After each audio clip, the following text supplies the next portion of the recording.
Olá, bem-vindos ao Estúdio 4 desta semana. Uma greve organizada por caminhoneiros em todo o país há mais de 10 dias trouxe alguns transtornos para a sociedade, como o desabastecimento de produtos nos supermercados e a falta de combustíveis. O movimento nasceu de forma independente, sem a organização sindical. Lá em 2013, os manifestos que se espalharam pelo Brasil não se identificaram com bandeiras partidárias e nem com políticos. Que movimentos são estes? São movimentos sem identidade, a serviço de intenções ocultas ou não?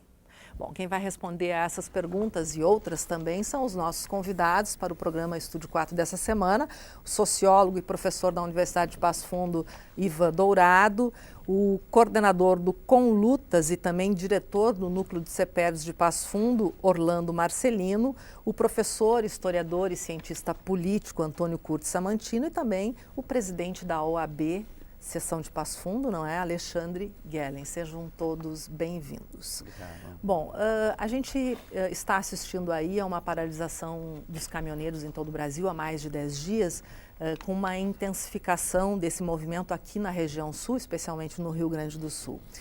E essa manifestação dos caminhoneiros, ela nasceu de forma isolada, sem nenhuma identidade com suas confederações ou sindicatos. E eles estão reclamando aí aumento do frete e redução do diesel. Lá em 2013, a população praticamente foi para a rua defendendo o não aumento das passagens do transporte público. E na época era não é só 20 centavos, não é? Mas foi uma mobilização que também tomou outro rumo mais tarde. Professor Ivan Dourado, o senhor como sociólogo, qual é a análise que o senhor faz desses movimentos que nascem sem uma identificação com entidades ou bandeiras partidárias ou políticos? Eu acho que a gente pode começar, que eu acho que o paralelo é interessante, são dois movimentos e mobilizações recentes que a gente viu nesse país.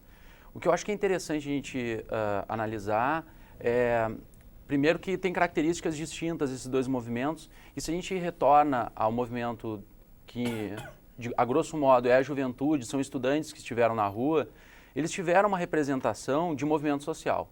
Aí a gente não pode esquecer que, bom, existe partidos políticos, existe sindicatos também, mas tem a importância dos movimentos sociais, como, por exemplo, o movimento Passe Livre, que deu o start das mobilizações. Eu acompanhei ano a ano, em diferentes capitais, mobilizações no Brasil, pequenas em relação a número de participantes, e que em algum momento, em 2013, teve um estopim de inconformidades. Então a gente tinha um aumento das passagens, também tinha problemas de mobilidade urbana, que de lá para cá a gente teve algumas modificações nas cidades, como por exemplo a Passo Fundo, que começou a ter ciclovias, por exemplo, ainda não suficientes, mas já apontam para uma outra possibilidade de mobilidade urbana. Então a gente pode pensar que as mobilizações do passado tiveram algum rescaldo com movimentos sociais. Esse tipo de mobilização que a gente acompanha agora dos caminhoneiros, e aí a gente já está indo para um outro campo, que é um campo de trabalho, um campo de representatividade, e que a estratégia utilizada, inicialmente, apontava para uma greve. Eu acho que um dos pontos que a gente pode discutir aqui é se é greve ou é um lockout. E é interessante discutir isso por quê? Porque se não teve uma organização sindical centralizada, que é isso que está se especulando, se não teve uma organização via redes sociais para que isso se organizasse, de que forma espontânea se consegue reunir caminhoneiros em pontos estratégicos, e muitos deles, e eu fiz uma pesquisa e levantamento dos grandes meios de comunicação e das mídias independentes, a quantidade de casos de caminhoneiros relatando que eram proibidos de passar naquela região, ou seja, eram ameaçados para parar. Quer dizer, o movimento não é tão independente assim. Exato. Tem algo por trás. Exato. Por isso é necessário a gente dar um passo atrás e tentar entender a conjuntura em que isso se dá. Porque nesse momento, não é? Porque nesse momento onde, por exemplo, né, na nossa região a gente tem uma necessidade de escoar a safra. E porque existe dentro dos próprios caminhoneiros distintas realidades. Dependendo do que tu transporta, também é necessário que tu entenda que o valor que tu transporta também pode estar relacionado ao valor ganho. Então já são realidades distintas dentro de uma mesma categoria, que a princípio a gente chama de os caminhoneiros. Bom, Marcelino, Orlando Marcelino, não é? O Conlutas, ele se identifica com que tipo de bandeira política, partidária, ou com que tipo de movimento social hoje? Ou ele é um movimento social? Bom, a CSP com Lutas, né, é uma central sindical e popular. Nasceu como uma coordenadoria e agora se transformou numa central. A nossa origem vem lá da CUT, né, a partir de 2003, com a reforma da Previdência, que Lula fez, que retirou direitos, né, e a CUT acabou defendendo as reformas que o Lula fez. Então, houve um rompimento de setores que vieram, então, conformar um movimento que se transformou numa central. Diferente das outras centrais, não abarca só sindicatos organizados da classe trabalhadora, mas também movimento estudantil e movimento popular de opressão. Então, nós fizemos vários movimentos. Nesse momento, a gente, por exemplo, está organizando dia 6 mobilizações nacionais. Estamos junto nas manifestações que já tiveram esse ano em várias capitais contra o aumento de passagem, como também participamos de apoio e ajudamos em alguns lugares a organização dos caminhoneiros, né? E estamos chamando os demais movimentos centrais para a organização de uma greve geral. Como é que o movimento é recebido, é aceito no caso dos caminhoneiros? O movimento chega para auxiliar em alguns momentos. O grupo aceita a participação de vocês ou o auxílio de vocês? Olha, o movimento de caminhoneiros tem procurado os sindicatos para ajudar em termos de carro-som, né, coisa assim. Eles têm uma resistência forte de qualquer um que chegar, por exemplo, com bandeiras partidárias. Nós tivemos o caso aqui em Passo Fundo de alguns vereadores que, por exemplo, tentaram ir apoiar o movimento e foram expulsos das manifestações, por uma questão justamente do entendimento hoje que tem a nossa avaliação, como em 2013 teve também, que se antecedeu a todos os problemas que tinha da Copa, dos estádios. Então, um problema de desgaste do regime e dos partidos políticos, né? Agora, isso se aprofundou de novo, né? E a questão de chegar com identificações partidárias ao entendimento do movimento de que estão tentando manipular, conduzir, e isso há uma repulsa por parte das organizações. Isso tem sido frequente nas manifestações que têm ocorrido.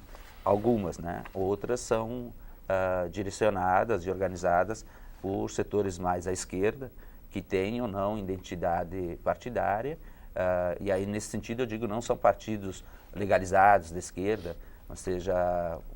que nem do aumento de passagem, teve os setores anarquistas, os black blocs e outros setores que também, mesmo não assumindo uma bandeira partidária legalizada, na verdade eles se organizam como partido. Essa questão também a gente deve aprofundar aqui no nosso programa. Professor Antônio Curti Samantino, do ponto de vista da história, qual é a análise que o senhor faria? Bom, primeiro eu queria te agradecer, Zumara, de ter me convidado.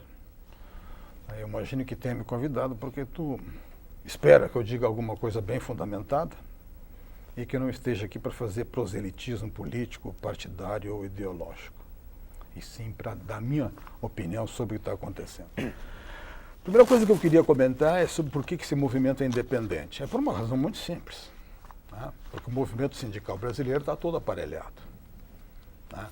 Um dos líderes desse movimento, um tal de Ivar Schmidt, que brotou espontaneamente pelo jeito aí, já declarou, não é, que os atuais sindicatos da categoria não representam eles, né, que só fazem conchavo com o governo. De fato, é só ver como os sindicatos estão mudos. Tá? O país está numa insatisfação nunca vista, pelo menos na minha, né, pelo menos desde 64, né, uma insatisfação nunca vista. Os sindicatos, cadê os sindicatos? Onde é que está a UNE? Onde é que está, aliás, onde é que está a OAB? Onde é que está a CNBB? Há uma espécie... Aliás, o próprio Lula, numa entrevista famosa dentro de um jatinho, ele disse que a grande força dele brotava do apoio que ele tinha, não é, da Igreja Católica. Mas eu acho que o fundamental aqui se resume a uma extraordinária insatisfação no Brasil.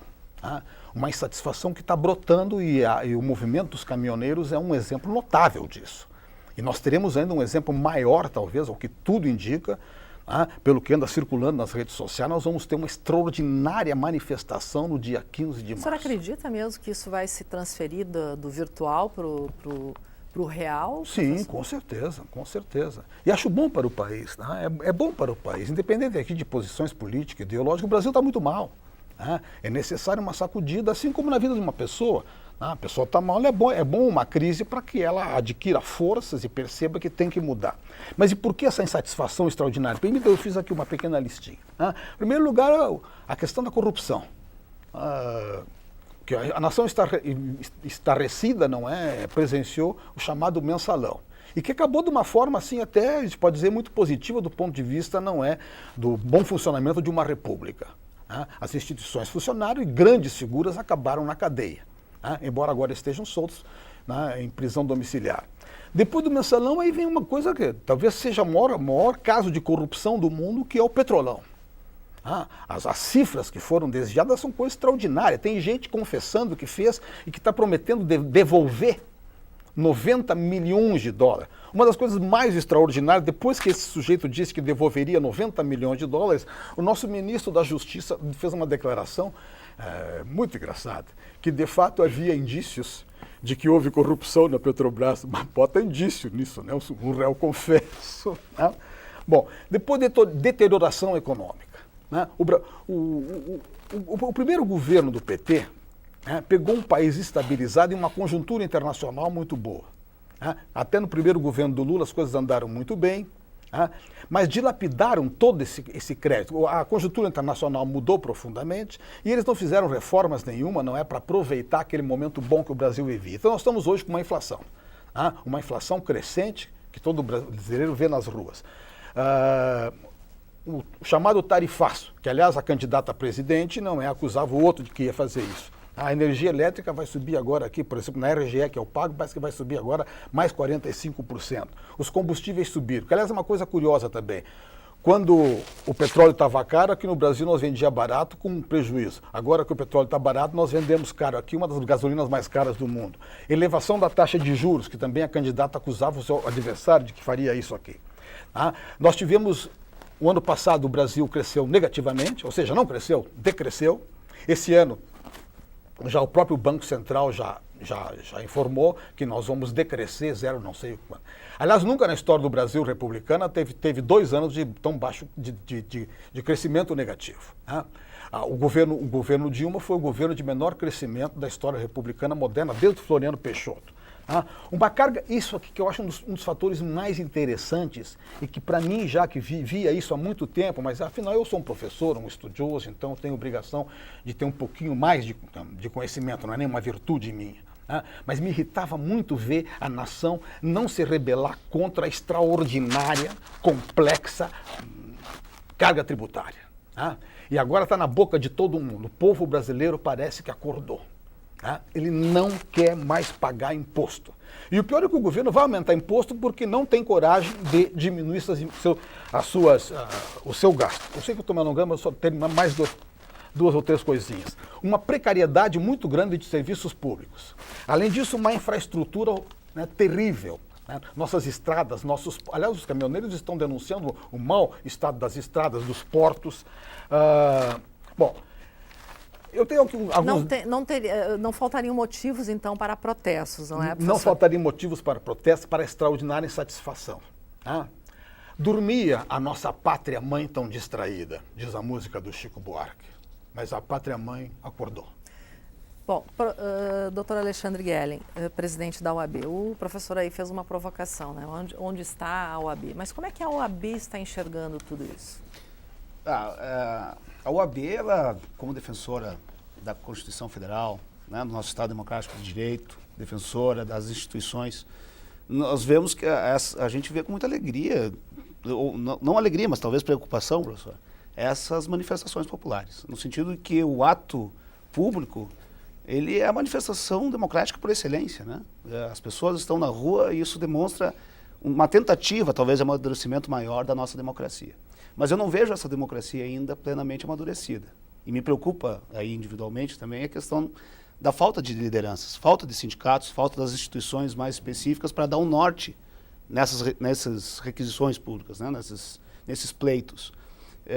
Eu discutia na época, em 2013, num debate semelhante a esse com o professor Ginês aqui da faculdade, e eu queria estar errado, mas achava que não daria em nada, realmente, aquelas manifestações. E eu quero dizer, o povo veio às ruas, melhorou essa questão das manifestações. Mas nós continuamos no mesmo atoleiro em que estávamos a 2013. Né?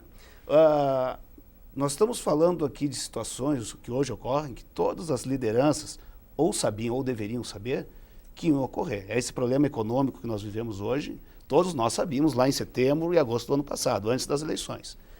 Né? E as eleições ocorreram e as pessoas parece que numa ilusão achavam que a situação ia mudar ou ia permanecer do jeito que estava, mas todas as pessoas que deveriam liderar esses movimentos sociais saberiam que hoje nós chegaríamos com uma inflação maior, juros maiores, etc. e tal. Então a preocupação da ordem é com relação à reforma política mesmo. Né? Nós estamos vendo hoje que o povo vota e, de uma certa forma, as pessoas que lá estão sendo eleitas, tomando os cargos, não representam a vontade desse povo que acabou de votar. Né? Nós recém acabamos de ter eleições para o Congresso Nacional, nós fizemos uma nova Câmara dos Deputados e que nós todos estamos indignados com essa questão agora das passagens aéreas, por exemplo. As benesses, né? Mas nós acabamos de votar nessas pessoas que estão lá. Né? Nós acabamos de votar numa presidenta que desmentiu toda a sua campanha política, né? Com elevação de juros, corte da educação, etc. e tal. Então, aonde que nós estamos errando? Aonde o processo eleitoral está errado? Então, a ordem tem se fixado mais em consultar a população, apoiar essas manifestações, obviamente, mas trabalhar efetivamente para que uma reforma política possa, né, traduzir essa vontade popular em uma reforma política lá em cima, em que as pessoas que coordenam o nosso país, né, possam realmente dar voz, dar eficácia a essas reclamações públicas. Tá certo. A gente vai a um breve intervalo e já volta em seguida.